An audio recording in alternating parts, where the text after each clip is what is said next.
Radio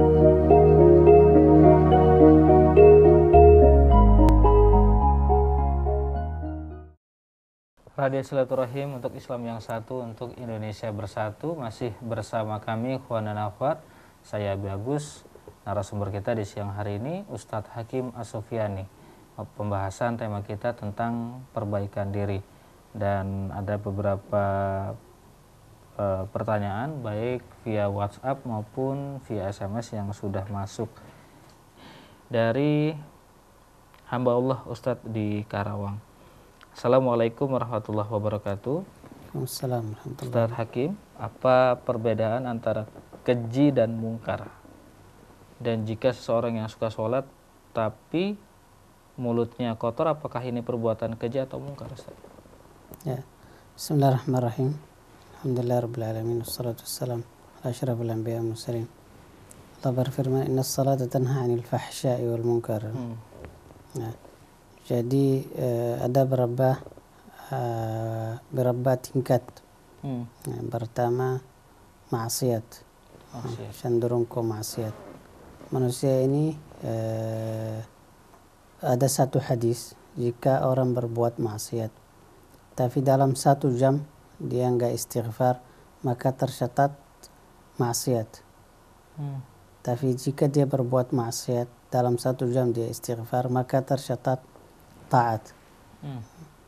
Luar biasa. Jika berbuat taat langsung dicatat sama Allah. Jadi sekarang kita berbuat taat langsung dicatat taat. Tapi berbuat maksiat enggak dicatat, ditunggu 1 jam. Ditunggu 1 jam? 1 jam. Kenapa? Karena Allah itu Maha Rahman. Tidak mau manusia ini masuk neraka. Kalau dalam 1 jam belum istighfar dicatatkan 1. Tapi kalau bertaat dicatatkan 10. Ini benar ya. Kalau dibiarkan maksiat, maka akan ada tabungan maksiat. Maksiat. Terus bertumpuk. Berkembang. Dan power untuk dia take off ke ibadah akan beban. Dia mau salat susah, dia mau zikir susah, dia mau berbuat hal-hal yang positif merasa beban. Tapi kalau dia berbuat hal yang negatif gampang sekali. Oleh karena itu contohnya kita punya baju yang putih. Iya. Kalau ada satu titik satu noda begitu ya. Kita perbaiki segera. Walaupun insyaallah tetap ada wilayah yang putih. Ini maksiat. Habis itu fahsya, mungkar, datang satu waktu terbiasa. Kita terbiasa sama hal yang mungkar ini. Berarti wilayah mungkar. Itu yang tadi keji atau ini namanya fahsya. Itu lebih tinggi dari mungkar ya. Dari mungkar. Tapi obat ini semuanya salat. Innas salata tanha 'anil fahsya. Salat itu menurut saya adalah sabun yang bisa membersihkan itu semuanya. Tapi kenapa banyak orang yang masih melakukan sholat tapi dia melakukan perbuatan keji dan mungkar? Itu kan matematikanya. Innas salat, sesungguhnya salat akan mencegah perbuatan keji dan mungkar. Nah, jika perbuatan keji dan mungkar belum berhasil, berarti salatnya salah. Atau belum maksimal. Atau ada install untuk salatnya yang salah. Sehingga ini kopi. Kopi ini kan harus ada air hangat dan harus ada kopi dan harus ada gulanya. Itu enggak cukup, harus diaduk. Kalau enggak diaduk kan pahit dan enggak manis. Dan tidak bercampur. Yeah. Oleh karena itu salat ini bukan hanya sebatas takbiratul ihram. Salat itu bagi saya adalah memutus semua komunikasi. Jadi gini. Pernah enggak satu orang kalau bahasa yang tidak sopan, maaf, kalau lagi pacaran, pernah enggak fokus? Dia melupakan semua hal dan dia maksimalkan supaya dia fokus ya. Salat itu harus dihadirkan. Kenapa diawali dari takbiratul ihram ya? Karena takbiratul ihram itu artinya tanda tangan antara manusia sama Allah bahwa semua makhluk atau semua hal yang difikirkan harus digeserkan dulu. Oleh karena itu ada gerakan ini, Allahu Akbar. Semua urusan harus dilupakan dan harus berpelukan sama Allah dan mulai fokus. Oleh karena itu berjanji yang kedua, takbiratul ihram, habis itu doa istiftah. Katakanlah, inna salati wa nusuki wa mahyaya wa mamati. Kalau kita merenung ini luar biasa. Ini perjanjian yang tidak main-main. Lillahi rabbil alamin. Tapi di saat manusia ini mulai takbiratul ihram, itu dia mulai apa? Dia ingat kuncinya yang hilang, ingat masalahnya. Dia nggak konsentrasi karena perang iblis atau godaan nafsu supaya nggak bisa khusyuk. Kalau bisa fokus dan khusyuk, maka fahsya munkar akan hilang. Oleh karena itu di sini ada gerakan supaya menggagalkan salat. Nah, akhirnya produk munkar dan fahsya masih tetap berada. Tapi di sini harus berusaha. Oleh karena itu, kenapa saya bilang langkah-langkah untuk memperbaiki diri. Jika kita ingin sehat, maka harus kita minum obat. Dan benar-benar minum obat tersebut. Dan fokus meminum obat tersebut. Sekarang, jika umat Islam kan ada program harian. Salat 5 waktu. Program mingguan, salat Jumat. Program tahunan, puasa. Program haji. Ini harus dimaksimalkan. Harus dimaksimalkan supaya ada stabil. Supaya produk yang diinginkan berhasil. Allah itu enggak mungkin ingkar janji. Allah berfirman, "Wasta'inu bis sabr was salah." Ista'inu, minta bantuan. Biasanya kita minta bantuan dalam sesuatu yang tidak kita mampu menatasinya. Berarti jika Anda udah mentok, enggak punya kemampuan untuk mengatasi hal apapun, maka ada produk yang Allah nawarkan kepada Anda. Sabar. Wassalah. Kenapa diutamakan sabar baru salat? Karena Anda enggak mungkin bisa salat kalau Anda enggak bisa bersabar. Karena Anda harus ke kamar mandi, Anda harus wudu, Anda harus pakai baju yang bersih, Anda harus khusyuk, Anda harus memaksimalkan waktu yang luar biasa supaya bisa salat. Jika salat, maka hasil dari salat tersebut akan membawa ketenangan dan akan membawa Anda supaya bisa menjauhi. Perubahan manusia ini nggak mungkin langsung. Step by step. Perlu proses. Ada satu Umar bin Abdul Aziz waktu jadi khalifah, presiden, anaknya melihat, kan sekarang udah jadi khalifah.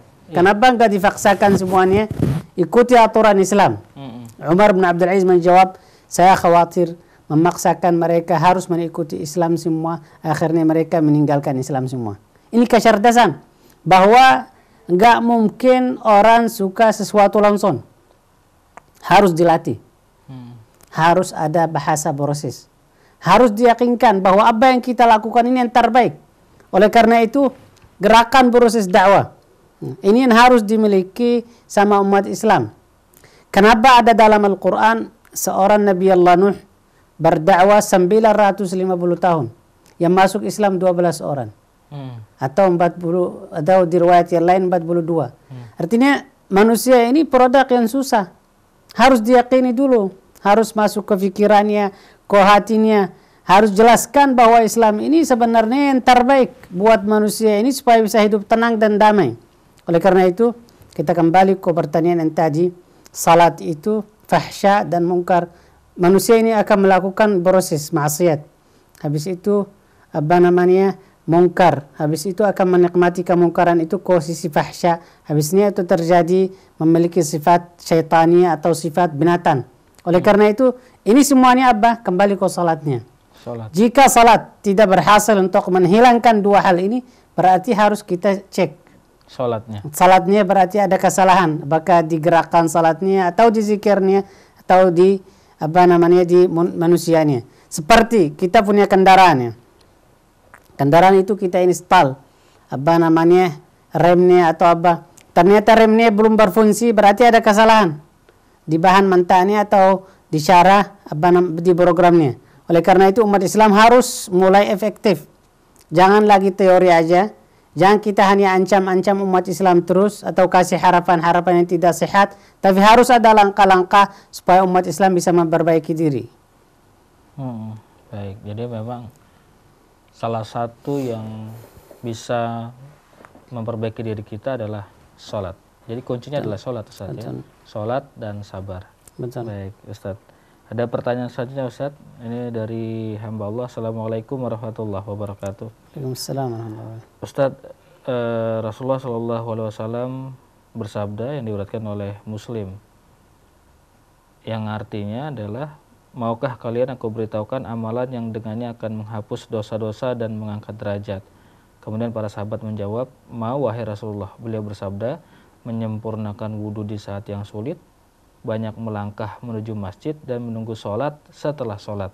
Itulah perjuangan. Apa maksud dari hadis ini, Ustaz?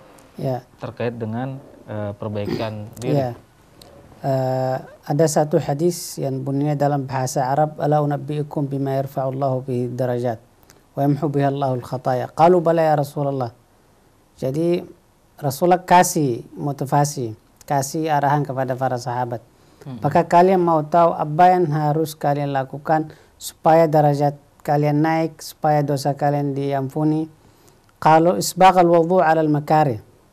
Artinya dalam suasana yang lagi dingin atau lagi sakit, wudhu. Wa kuthrat al-khuta ila al-masajid. Kathrat al-khuta ila al-masajid. Sering rajin salat, sering menjaga salat 5 waktu di masjid. Sering salat duha, salat tahajud, banyak aktivitas ibadah di masjid. Wa intidharus salat ba'da salah. Dari maghrib tunggu sampai isya, atau dari zuhur tunggu sampai asar. Yang penting harus enggak ada pekerjaan, tapi kalau pekerjaan ada, pekerjaan itu lebih wajib karena menghidupi keluarga. Artinya ini beberapa hal yang menjadi amalan atau bagi saya adalah tempat istirahat untuk mengisi ulang bahan bakar buat kita supaya kita semangat, yaitu apa? Intidhar salat ba'da salat. Kita menunggu salat ma'isya, dari maghrib menunggu salat isya, atau isbaghal wudhu' al-makarih. Kita lagi capek, lagi dingin, lagi ini, kita harus memaksakan wudhu. Salat subuh, sebelum salat subuh mau salat wudhu. Wa intidhar kathrat al-khuta ila al-masajid. Selalu pergi ke masjid, berangkat ke masjid, menjaga salat di masjid. Ini berapa 3 hal menurut saya bisa dibilang fondasi. Fondasi supaya salatnya stabil. Ini 3 hal membantu apa? Membantu salat. Yaitu apa? Wudu. Kedua, menunggu waktu salat. Ketiga, berangkat ke masjid. Ini 3 fasilitas yang bisa mensempurna atau membantu supaya salat kita sempurna. Oleh karena itu, ini luar biasa arahan-arahan dari Rasulullah, pahalanya dan mengampuni dosanya, dan ini mujarrab. Coba kita hari ini salat maghrib, berangkat dari maghrib di masjid tunggu sampai isya, habis itu wudu, habis itu bulan subuh berangkat ke masjid. Luar biasa, akan merasa ada sesuatu yang kita miliki, kayak macam asuransi. Coba kalau orang punya beli mobil baru kan, sering nabrak orang. Kenapa? Karena punya asuransi katanya. Kita ini punya asuransi. Jadi tenang begitu ya. Jadi tenang dari Allah Subhanahu wa taala. Kenapa? Karena Allah menjaminkan bagi orang yang rajin salat subuh di jamaah, menjaga wudu, menjaga tahara, insyaallah Allah akan lindungi. Sebenarnya ini kesalahan umat Islam, kurang yakin. Coba kalau ada perusahaan asuransi bilang, wah kalau Anda daftar di produk ini akan dapat hal ini. Umat Islam percaya. Allah udah punya jaminan dalam Al-Quran bahwa kalau kalian, Allah mau bantu kalian, kalian bantu agama Allah. Kalau kalian berinfak, Allah akan ganti apa yang kalian infakkan. Sekarang bagaimana caranya? Menurut saya langkah berikutnya kita harus meningkatkan keyakinan umat Islam. Jadi saya kasih contoh, selalu saya sebutkan, ibunya Musa baru 1 hari melahirkan. Allah berfirman, wa auhayna ila ummi Musa an ardi'i. Allah kasih arahan ke ibunya, ini bayi baru lahir, susuin dulu. Kalau kamu takut, coba bayangkan. Saya ajak para pendengar TV Rasil atau radio Silaturahim, ingat, kalau kamu takut bayi itu dibawa ditaruh di laut, di kali. Allahu Akbar. Bayi 1 hari. Dan Allah kasih berapa janji? 3. Wala takhafi, jangan takut. Wala tahzani, jangan sedih. Inna radduhu wa ja'iluhu minal mursalin. Akan kembali akan menjadi nabi. Allahu Akbar. Coba bayangkan. Dari akal yang sehat, bayi yang 1 hari taruh di kali pasti meninggal.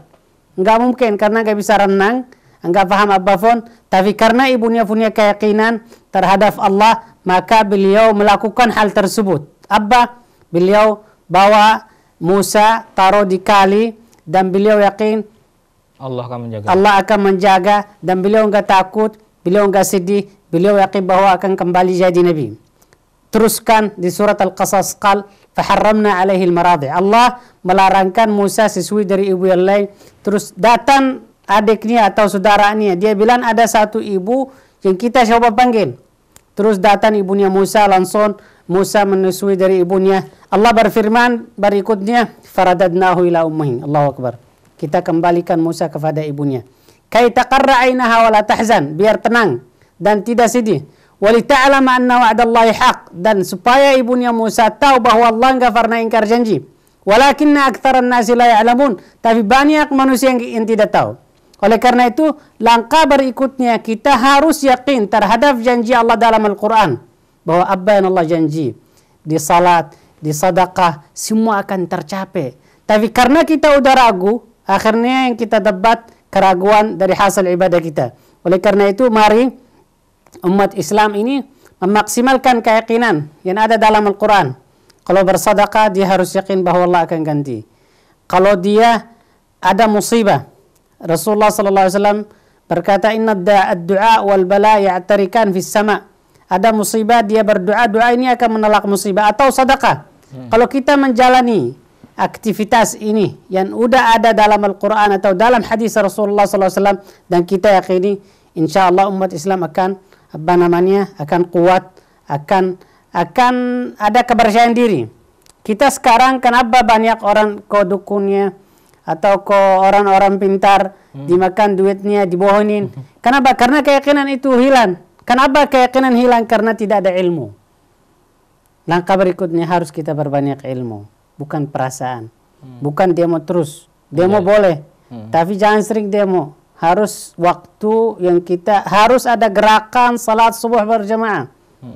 Aksi baca surat Al-Waqi'ah, aksi baca surat Yasin, aksi salat sedekah. Artinya harus banyak produk yang ada dalam Islam ini dikembangkan supaya umat Islam ada inovasi, ada variasi. Jadi generasi kita nggak bosan. Saya rasakan seperti itu. Jadi menjadi muslim yang intelek seperti yang tadi Ustaz sampaikan. Betul. Baik, ikhwan dan akhwat yang dirahmati Allah Subhanahu wa taala. Kami akan segera kembali setelah nada takwa berikut ini.